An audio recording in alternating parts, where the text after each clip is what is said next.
என் பேர் எஸ் கண்ணப்பன். நான் 2003 இந்த வேலை கற்றுக்க வந்தேன். இதுக்கு முன்னாடி சைக்கிள் வேலை பார்த்துட்டு இருந்தேன். அதெல்லாம் பண்ணிடுவேன். கல்ட்ரப்பே பார்த்துருவேன். கியர் வாசர் எங்கே இருக்குது, எப்படி இருக்குன்னு பார்த்து மாட்டிடுவேன். செக் பண்ணி மாட்டிடுவேன். இன்ஜின் வேலைக்கு வந்துச்சுன்னு இன்ஜின் வேலை பார்த்துட்டேன். இப்போ அடுத்து மேக்னெட் மாட்ட போகிறேன். முன்னாடி வேறு இடத்துல கடை வச்சுருந்தேன். நானும் என் ஃப்ரெண்டும் பார்ட்னர்ஷிப் போட்டு வச்சுருந்தோம். என் ஃப்ரெண்டு இப்போ வேறு கடைக்கு போயிட்டான். அதனால் நான் மட்டும் இப்போ இங்கே தனியாக வச்சுருக்கேன்.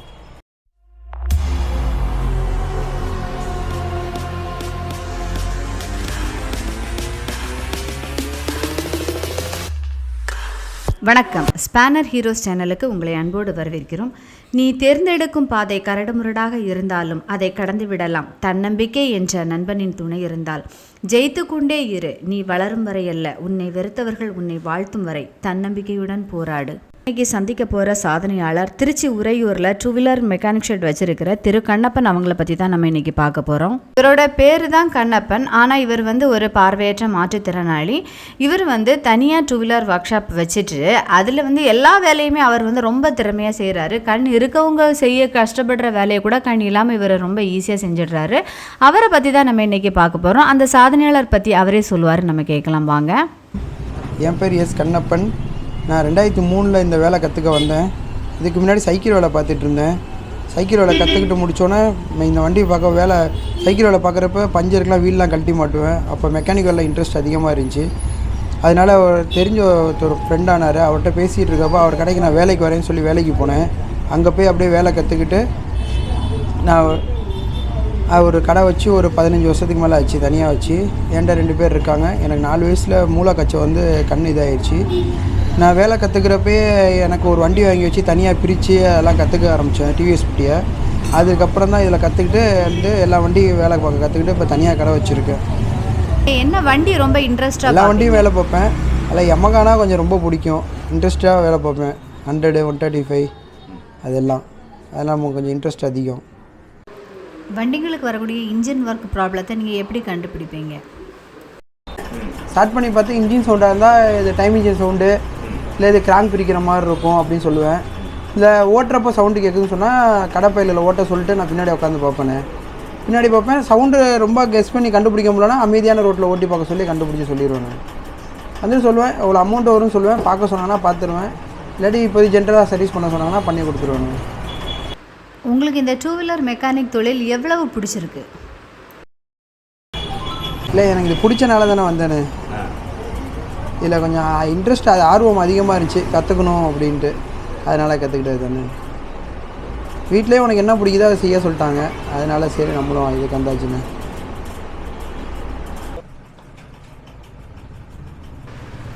நீங்கள் மேக்னெட் எப்படி மாட்டுறீங்க, அதில் உள்ள கம்ப்ளைண்ட் நீங்கள் எப்படி கண்டுபிடிக்கிறீங்க, அந்த டீட்டெயில்ஸ் கொஞ்சம் சொல்லுங்கள்.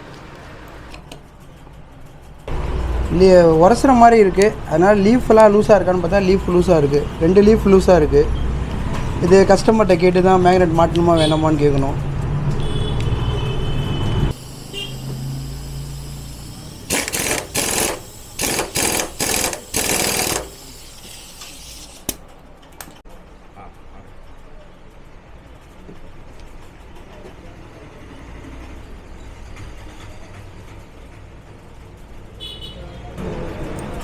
ஜெனரல் சர்வீஸுக்காக வண்டி வந்ததுன்னா நீங்கள் என்னென்ன செக் பண்ணுவீங்க? மெமரி ஷீட்டை போட்டு தேய்ச்சி மாட்டிட்டு இந்த இதெல்லாம் கழட்டி கேம்லாம் கழட்டி கிரீஸ் ஆயிலெலாம் போட்டு மாட்டுவேன். மாட்டி எடுத்து ஏர் ஃபில்டரை கழட்டி க்ளீன் பண்ணுவேன். ஏர் ஃபில்ட்ரு போயிருந்தால் மாற்றுவேன். இல்லாட்டி நம்மள்ட்ட ஏர் கன்று இருக்குது, அதில் ஃபுல்லாக ஏர் பிடிச்சி போட்டுட்டு அடுத்து கார்பெட்டை செக் பண்ணுவேன். ஸ்லோலாம் அது மாதிரி அதிகமாக ஓடுற மாதிரி இருந்தால் வால்வை செக் பண்ணுவேன். இல்லாட்டி வால்வை செக் பண்ண மாட்டேன். ப்ளக்கை கழட்டிட்டு ஆசா பிளேட் வச்சு கேஜ் பார்ப்பேன். கேஜ் ஓவராக தூக்கி இருந்தால் கேஜை நெருக்கி விட்டு பார்ப்பேன் இந்த பாயிண்ட் நல்லா இருக்கான்ட்டு. இல்லைனா ப்ளக்கு பூஸ் வாங்கி போட்டுருவேன். அப்புறம் ஃபோர்க்கு ஆட்டி பார்ப்பேன். ஃபோர்க்கு ஆட்டி பார்த்து செக் பண்ணுவேன். இல்லாட்டி பசங்களை ஓட்டி பார்க்க சொல்லி ஃப்ரண்ட் பிரேக்கை பிடிச்சி விடுங்கிறாங்க. பிடிச்சி விட்றப்ப பார்த்தீங்கன்னா ஃபோர்க்கு லூஸ் இருக்கும். லூஸ் இல்லைன்னா கம்ப்ளைண்ட் வராது. திரும்பி இருந்தாலும் செக் பண்ணுவேன். ஃப்ரண்ட் புஷ்ஷு இந்த பச்சை புஷ்ஷெல்லாம் இப்படி சேக் பண்ணி பார்த்தா தெரியும். இந்த வண்டி ஓட்டி பார்த்துட்டு நான் இந்த கம்ப்ளைண்ட்லாம் இருக்குன்னு கஸ்டமர்கிட்ட சொல்லிடுவேன். உங்களுக்கு வேறு எதுவும் கம்ப்ளைண்ட் இருக்கான்னு சொல்லுவாங்க. அவங்க சொல்லுவாங்க பிரேக் பிடிச்சா சவுண்டு வருது, அதை நான் சர்வீஸில் சரி பண்ணிடுவேன். உங்களுக்கு வேறு எதுவும் பர்சனலாக இருக்கான்னா மைலேஜ் வரலன்னு ஒரு சில பேர் சொல்லுவாங்க. அப்போ மைலேஜ் வராட்டி அந்த ஏர் ஸ்க்ரூ அட்ஜஸ்ட் பண்ணி கொடுத்துருவேன். இன்றைக்கி இந்த கம்ப்ளைண்ட் மெயினாக கஸ்டமர் சொன்னது சீட் கேபிள் கட் ஆகிடுச்சு, இந்த ஃப்ரண்ட்டு இது ஆடுதுன்னு சொன்னாங்க. இது என்னென்னு பார்த்தா அந்த கீழே ஒரு போல்ட்டு லூஸாக இருக்குது. அது பீஸ் போடுற மாதிரி இருக்குமா அப்படின்னு செக் பண்ணுறதுக்காண்டி பார்த்தேன். இந்த போல்ட்டு தான் லூஸாக இருக்குது. இப்போ தான் சர்வீஸுக்கு போயிட்டு வந்திருக்கு வண்டி. இனிமேட்டு தான் பார்க்க போகிறேன். பார்த்ததுக்கப்புறம் தான் வேறு என்ன ஃபால்ட் இருக்குன்னு செக் பண்ண முடியும். ஓட்டி பார்த்ததில் பெல்ட்டு கிளச்சு உதறல் எதுவுமே இல்லை. இனிமேட்டு தான் சர்வீஸ் ஒர்க் பார்த்து இதை டெலிவரி கொடுக்கணும். வண்டியில் உள்ள ஸ்பேர்ஸ் ஒரிஜினலாக லோக்கலா அப்படிங்கிறத நீங்கள் எப்படி கண்டுபிடிப்பீங்க? கஸ்டமர் வாங்கிட்டு அந்த ஜாமான் லோக்கலாக இருந்தால் கூப்பிட்டு சொல்லிடுவேன் இது லோக்கல்ன்ட்டு. எப்படிலப்பா ஒரிஜினல் தான் சொல்லி கொடுத்தாங்க அப்படின்னு சொன்னாங்கன்னா நான் சொல்லிடுவேன், நான் இந்த பாருங்க ஒரிஜினல் உங்கள்ட்ட வண்டியில் கழட்டினது இங்கே இருக்குது, இதில் இந்த இடத்துல இந்த மாதிரி ஸ்டெப்பு வருது, இதில் வரல. ரெண்டாவது பார்த்தீங்கன்னா லைட் வெயிட்டாக இருக்குது. பெயிண்டிங்லாம் பார்த்தீங்கன்னா உங்களுக்கு தெரியுங்க இது மாதிரி சொரன்னு இருக்குது, அதில் உள்ள ஷைனிங்காக இருக்கும். ரெண்டாவது மெட்டீரியல் கீழே போட்டால் அந்த சவுண்டை வச்சே சொல்லிடலாண்ணே இது ஒரிஜினலாக லோக்கலான்னு அப்படின்னு கஸ்டமர்கிட்ட எஸ்டிமேஷன் கொடுப்பேன். அவங்க அப்படியாப்பா சரிப்பா பரவாயில்ல மாட்டி விடுப்பா அடுத்த வாட்டி பார்த்துக்கலாம் என்னால் அலைய முடியல அப்படின்னு சொன்னாங்கன்னா சரி மாட்டி விட்ருவேன். நான் போய் வாங்குறப்போ ஒரிஜினல் கேட்டு வாங்கிட்டு வந்துடுவேன். வாங்கிட்டு வந்து மாட்டி விட்ருவேன். இப்போ வண்டி ஜாமான் நான் எழுதி கொடுத்து மாற்றி வாங்கிட்டு வந்துட்டாங்கன்னா ஸ்பேர்ஸ் எடுக்கிறப்பே தெரிஞ்சிடும். அப்படி தெரியலனா பழசு இருக்குல்ல அதையும் இதையும் ஒன்றா வச்சு பார்ப்பேன். அகலம் ஹைட்டு அதோட ஸ்டெப்ஸ் எல்லாம் மாறுதா அப்படின்ட்டு. இப்போ செயின் பாக்கெட்னால் மாறிடுச்சுன்னா இந்த செயின் பாக்கெட்டு அதுக்கு மேலே ஒரு செயின் பாக்கெட் இப்படி வச்சு பார்ப்பேன். வச்சு பார்க்குறப்ப தெரிஞ்சிடும். தெரிஞ்சிச்சுன்னா அப்புறம் கூப்பிட்டு சொல்லுவேன் இது மாதிரி மாறி இருக்குண்ணே அப்படின்ட்டு. ஏன்னா அந்த கம்ப்ளைண்ட் வந்து அதிகமாக வந்து பஜாஜில் தான் வரும். பஜாஜில் சிடி100ல் தான் அதிகமாக வரும். செயின் பாக்கெட் மாறும், இன்னர்ஸ் பாக்கெட் ஓட்டை மாறும், அவுட்ரு ப்ராக்கெட் மாறும், செயின் லிங்க் மாறும், அதெல்லாம் மாறும். அதனால் பழைய கொடுக்குறப்ப செயின் லிங்க்கு எல்லாமே எண்ணியே கொடுத்துருவோம். எண்ணியே வாங்கிட்டு வர சொல்லிடுவோம். நாங்கள் போனாலும் பழைய செயின் பாயிண்ட் வாங்கிட்டு போயிட்டு பயல்கள்கிட்ட கொடுத்து வாங்கிட்டு வர சொல்லிடுவேன். வாங்கிட்டு வர சொல்லி கரெக்டாக மாட்டி விட்டு அனுப்பிச்சிடுவோம். அண்ணனோட கடையில் வேலை செய்கிற திரு கார்த்திக் அவங்க அண்ணனை பற்றி என்ன சொல்கிறாங்க அப்படிங்கிறத. வணக்கம், என் பேர் கார்த்திக். கடந்த 13 வருஷமாக நான் ஒரு கண்ணப்பங்கூட இருக்கேன். உறையூர்லேருந்து ஒரு சாஸ்தா மோட்டர்ஸ்னு கடை வச்சுருக்காரு. இவருக்கு வந்து பார்வை திறன் கம்மியாக இருக்கிறனால வந்து இவர்கிட்ட வேலைக்கு வர வண்டியை வந்து ஓட்டி பார்க்க கூட்டிகிட்டு போவார். கஸ்டமர் சொல்கிற ஃபால்ட்டு வந்து என்ன ஃபால்ட்டுன்னு தெரிஞ்சுக்கிற கஷ்டமாக இவர் கூட நான் வண்டி ஓட்டி பார்ப்பேன். இப்போ இது மாதிரி வண்டி ஓட்டி பார்க்குறப்ப என்ன ஆகுனா ரன்னிங்கில் ஃபால்ட் என்ன நாங்கள் கெஸ் பண்ணுவோம். இப்போ வந்து செயின் அடிக்குதா, இல்லை டயர் ஒல்ட்டுதா, இல்லை பிரேக் லாக் ஆகுதா, ஃபோர்க் லூஸாக இருக்கா, இல்லை வால்வு சவுண்டு வருதா, இல்லை கிராங்க் சவுண்டா, இல்லை எதனால் இந்த சவுண்டு வருதுன்னு ஓட்டி பார்க்குற கூட்டிகிட்டு போவார். அப்போ வந்து ஓட்டி கொஞ்சம் தூரம் ஓட்டி பார்த்தோன்னே வண்டி ஒரு சைடு ஒரு டிராஃபிக்கில் இடத்துல ஓரம் நிப்பாட்ட சொல்லுவார், ரோடு ஃப்ரீயாக இருக்க இடத்துல. அப்போ நிப்பாட்டி பார்த்து இப்போ ஃபோர்க் லூஸாக இருக்குன்னா சென்டர் ஸ்டாண்டு போட்டு பேக்கில் அமுக்கி பிடிச்சி சொல்லி ஃபோர்க்கை ஷேக் பண்ணி பார்ப்பார். இப்போ இதே வந்து ஸ்கூட்டர் டைப் வண்டிங்கிறப்ப என்ன ஆகுனா டயர் வந்து ஒன் சைடாக ஓடி இருக்கா அதனால் ஒல்ட்டு தான் பார்ப்போம். அண்ணனோட கடையில் வேலை பார்க்குற திரு லட்சுமி நாராயணன் அவங்க என்ன சொல்கிறாங்கங்கிறத கேட்கலாம். வணக்கம், என் பேர் லட்சுமி நாராயணன். நான் கண்ணாப்பான்ற 6 வருஷமாக இருக்கேன். இது மாதிரி வந்து வண்டி சர்வீஸ் வரும். சர்வீஸ் வரப்போ நாங்கள் வண்டி எடுத்துகிட்டு லேத்துக்கு போவோம். லேத்துக்கு போகிறப்ப வந்து இது மாதிரி போரு எல்லாத்தையும் எங்கேயும் செக் பண்ணுறான்னு செக் பண்ணுவார் கண்ணாப்பானை. இந்த பெட்ரோல் ஊற்றி வால்வு வந்து லீக் ஆகுதான்னு பாடுறா அப்படின்பாரு. இல்லைண்ணே வால்வு வந்து லீக் ஆகலை அப்படின்னு சொன்னால் நேராக வருவோம். நேராக வந்து பட்டறைக்கு வந்துட்டு வச்சுட்டு வேலை பார்ப்போம். அதுக்கப்புறம் வந்து ஒரு இடையில ஒரு ஆக்டிவா ஒன்று வந்துச்சு.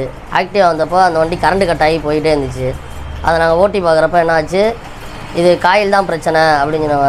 காயிலும் திருப்பி மாற்றி பார்த்தோம், காயில் பிரச்சனை இல்லை. திருப்பியும் காயில் அடைச்சி போணுச்சு. என்னடா காயில் பிரச்சனை இல்லை அப்படின்னு சொல்லி பார்த்ததை கழுத்துக்கிட்ட வந்து ஒயர் கட் ஆகிருந்துச்சு. அதான் பிரித்து பார்த்தோன்னே அவர் தான் சொன்னார், அது எந்த ஒயர் கட் ஆகிருக்கு, இந்த ஒயர் மஞ்சள் ஒயர் கட் ஆகிருக்கா, சிவப்பு ஒயர் கட் ஆகிருக்கான்னு பார்த்தேன். இது மாதிரி மஞ்சள் ஒயர் கட் ஆகிருக்குண்ணே அப்படிங்கிறேன். அதை ஜாயின் பண்ணுறா அப்படிங்கிறோன்னே ஜாயின் பண்ணி இப்போ ஃபினிஷிங் பண்ணுறா ஓட்டி பார்க்கலான்னு சொன்னோன்னே கரெக்டாக இருந்துச்சு. ஃபால்ட்டு இதாகிடுச்சு. இவங்கெல்லாம் என் கூட இருக்காங்க. என் தம்பி வந்து 6 வருஷமாக என்கிட்ட இருக்கான். அவங்க வீட்டிலலாம் என் பட்டறைக்கு வேலைக்கு போ அப்படின்னு சொல்லி தான் அமுச்சு விட்டாங்க. வந்தோடனே அவனுக்கு ஓரளவுக்கு வேலை கற்றுக் கொடுத்தேன். நான் இல்லாட்டியும் கடையை மெயின்டைன் பண்ணிக்கிட்டு இருப்பான். ஏதாவது டவுட்னா மட்டும் ஃபோன் பண்ணி கேட்பான். நான் ஃபோனை சொல்லுவேன், கஸ்டமர்கிட்ட எவ்வளோ காசு வாங்கணும்னு சொன்னால் அந்த காசுலாம் கரெக்டாக வாங்கி வச்சுட்டு எவ்வளோ வந்துருக்குண்ணே அப்படின்னு சொல்லி நைட்டு கொடுப்பான். நான் ஏதாவது ஊருக்கு எதாவது அர்ஜென்ட்டாக போகிற மாதிரி இருந்தால் இத்தனை வண்டி எடுத்து கொடுத்து என்ன வண்டி இந்த கம்ப்ளைண்ட் என்னடான்னு சொல்லிட்டு போயிடுவேன். வரதுக்குள்ளே எல்லா வேலையும் பார்த்து வச்சுருவான். ஆனால் தம்பி கூட அப்புறம் இந்த தம்பி மாதிரி தான் இருப்பான். இவனும் என் தம்பி தான். இவன் பிஏ மெக்கானிக் முடிச்சிருக்கான். பார்ட் டைமாக சும்மா வருவான், பேசுவான். அப்புறம் வர்றப்போ வேலை கற்றுக்கிட்டது தான். இவன் எங்கள் அக்கா பையன் வீட்டில் சும்மா இருக்கான்னு சொல்லி கூட்டி வந்தேன். அவனும் ஓரளவு வேலை கற்றுக்கிட்டான். இப்போ காலேஜ் லீவுனால இங்கே ஃபுல்லாக இருக்கான். காலேஜ் திறந்து முடிஞ்சோன்னே அடுத்த ஏதாவது வேலை தேடி போயிடுவான். அது வரைக்கும் சும்மா வீட்டில் இருக்கக்கூடாதுன்னு எங்கள் அக்கா தான் அமுச்சு விட்ருக்காங்க என் கூட. அதனால் இங்கே வந்து இருக்கான். அதனால் பசங்க இருக்க வரைக்கும் நான் எவ்வளோ வேணால் இன்னும் துடிஞ்சு என்ன வேலை வேணால் செய்வேன். எல்லாமே எனக்கு ஃபுல் சப்போர்ட்டிங்காக இருப்பாங்க. ஒத்தக்கடை போனால் வெளியே இருப்பாங்க. ஒத்தக்கடை போனால் கொஞ்சம் வாங்கடானா இருந்தால் இந்த வேலை இருக்குண்ணே முடிச்சு வச்சுட்டு வந்துடுறேனே அப்படின்னு சொல்லி உடனே வருவானுங்க. வந்தோடனே போய் நான் ஸ்பேர்ஸ் வாங்கிட்டு வரதுக்கும் ஜாமான் வாங்கிட்டு வந்துறதுக்கும் கரெக்டாக இருக்கும். நான் வேறு யார் கூடயாவது போனேன்னா ஜாமான் வாங்க போனேன்னா இவனுக்கு வேலை பார்க்க சொல்லுவேன். இவங்க வேலை பார்த்து வச்சுருப்பான். நான் வந்தோன்னா ட்ரையல் பார்க்குறது கரெக்டாக இருக்கும். அப்படி யாருமே இல்லைனா இவனை கூட்டி போகிறப்ப கடையை லைட்டாக ஜாமான் எடுத்து வச்சுட்டு பக்கத்து கடைக்காரங்களை பார்க்க சொல்லிட்டு போவேன். நான் 2 பேர் போனால் வேலை கெட்டு போவோம். ஒரு சில நேரத்தில் எல்லாருமே நம்ம கூட இருப்பாங்கங்கிறது இது கிடையாதுல்ல. யார் இருக்காங்களோ அவங்கள கூட்டிகிட்டு நான் போயிட்டே இருப்பேன் ஜாமான் வாங்க. அதனால் பசங்க இருக்கனால நமக்கு ஒன்றும் பிரச்சனை இல்லை. நீட்டாக கடை பார்த்துட்ருக்கோம். இன்னும் எவ்வளோ வேலை வந்தாலும் செய்கிறதுக்கு பயப்படாமல் செஞ்சிட்ருக்கலாம். உங்களுக்கு பார்வை இல்லை அப்படிங்கிறத நினச்சி நீங்கள் எப்போவாச்சும் வருத்தப்பட்டிருக்கீங்களா? நான் இப்படி இருக்கேன்னு வருத்தப்பட்டதே இல்லை. கூட பசங்கள்லாம் இருக்காங்க. அதனால் நான் தைரியமாக வேலை பார்த்துட்ருக்கேன். இது மாதிரி இருக்கேன்னு நான் ஒரு நாள் கூட வருத்தப்பட்டதே கிடையாது. இவன்ட்டையும் சொல்லிக்கிட்டே இருப்பேன், வேலை நல்லா சீக்கிரம் கற்றுக்கூடா, நான் எங்கேயா ஊருக்கு எங்கேயா போனாலும் நீ தாண்டா கடையை பார்த்துக்கணும் அப்படின்னு லேத்தில் ஜாமான் வாங்கிட்டு வந்தால் முதற்கொண்டு சொல்லி கொடுப்பேன். இப்படி தாண்டா பிஸ்டன் இருக்கும், இந்த ரிங்ஸ் இப்படி மாறக்கூடாது, கலையாமல் அப்படியே தூக்கி மாட்டுற மாதிரி இருக்கும்டா அப்படின்னு சொல்லி கொடுப்பேன். எல்லாமே கற்றுக்குவான். இப்போ தனியாக ஸ்பெண்டர்லாம் இன்ஜின் தனியாக மாட்டுற அளவுக்கு கற்றுக்கிட்டான். ஸ்பெண்டரு, ஆக்டிவா, டியோ எல்லாமே தனியாகவே மாட்டிடுவான். நான் இருக்கணும்னு தேவையில்லை. சின்ன சின்ன டவுட்டுக்கு மட்டும் கூப்பிடுவான். நான் வெளியே உட்காந்து சர்வீஸ் ஒர்க் பார்த்துட்ருப்பேன். இந்த டயத்தில் மட்டும் கூப்பிட்டு என்னென்ன பண்ணணும் அப்படின்னு கேட்பான். அதை மட்டும் சொல்லி கொடுப்பேன். அதனால் கற்றுக்குவான். நான் அதனால் இது மாதிரி இருக்கனால நான் வந்து ஃபீல் பண்ணலை. பசங்களாம் என் கூடயே இருக்கனால எனக்கு அந்த வருத்தமும் இல்லை. அதனால் எனக்கு அந்த கவலை இல்லாமல் இருக்குது. நான் என்னோடய அனுபவத்தில் நான் எந்த ஃபால்ட்டாக இருந்தாலும் சரி பண்ணிடுவேன். என்னால் சரி பண்ண முடியலன்னா 2 நாள் டைம் வாங்கிடுவேன். டைம் வாங்கி கூட நான் பொறுமையாகவும் சரி பண்ணி கொடுத்துருவேன். ஆனால் இது வரைக்கும் நான் என்கிட்ட அந்த கம்ப்ளைண்ட் எதுவுமே சரி பண்ணாமல் அமிச்சதே இல்லை. ஏதோ அவ்வளோ பெரிய கம்ப்ளைண்ட் இருந்தாலும் நான் சரி பண்ணி கொடுத்துருவேன்.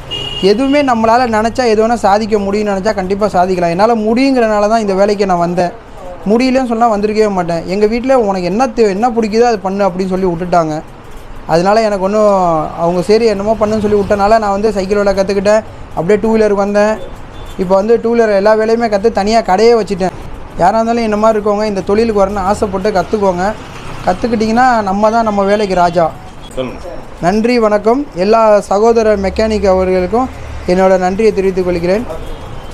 அண்ணன் எவ்வளோ தூரம் என்னை வெளிப்படுத்தணுன்ட்டு வந்து நாகர்கோயிலேருந்து PM குமார் அண்ணன் வந்திருக்காரு.